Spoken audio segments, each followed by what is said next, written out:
Assalamualaikum warahmatullahi wabarakatuh. Saya Andrea Fona. Di kesempatan kali ini saya akan memaparkan hasil analisis kebijakan publik, yaitu kebijakan bantuan pembangunan rumah bagi masyarakat kurang mampu.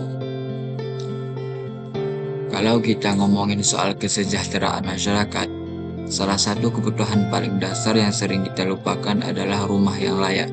Padahal, rumah itu bukan cuma tempat berteduh, tapi juga tempat keluarga hidup, beristirahat, dan membangun masa depan. Pemerintah lewat kebijakan bantuan pembangunan rumah bagi masyarakat kurang mampu sebenarnya sudah berada di jalur yang tepat.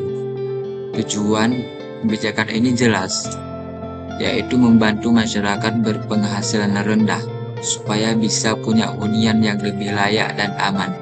Dan ini tentu patut kita apresiasi. Tapi di sisi lain, kebijakan ini juga masih menyisakan beberapa persoalan.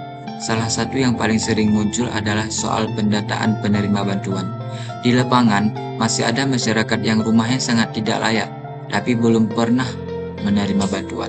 Sementara itu, ada juga yang kondisi rumahnya relatif lebih baik, justru terdata sebagai penerima.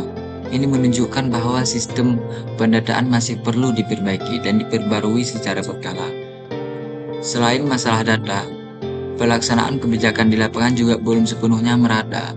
Di beberapa daerah, hasil pembangunan rumah sudah cukup baik, tapi di daerah lain, kualitasnya masih kurang maksimal. Hal ini biasanya dipengaruhi oleh keterbatasan pendamping teknis dan pengawasan yang belum optimal. Kebijakan ini masih cenderung fokus pada pembangunan fisik. Keberhasilan sering diukur dari beberapa banyak rumah yang selesai dibangun, bukan dari sejauh mana kehidupan penerima manfaat menjadi lebih baik. Padahal, rumah yang layak seharusnya bisa menjadi titik awal peningkatan kesehatan, kenyamanan, bahkan produktivitas keluarga.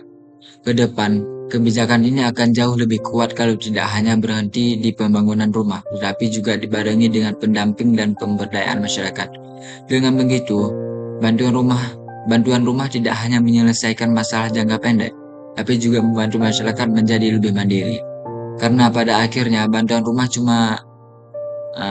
rumah bukan cuma soal tembok dan atap, tapi tentang membangun kehidupan yang lebih layak, aman, dan sejahtera. Cukup sekian dari saya. Assalamualaikum warahmatullahi wabarakatuh.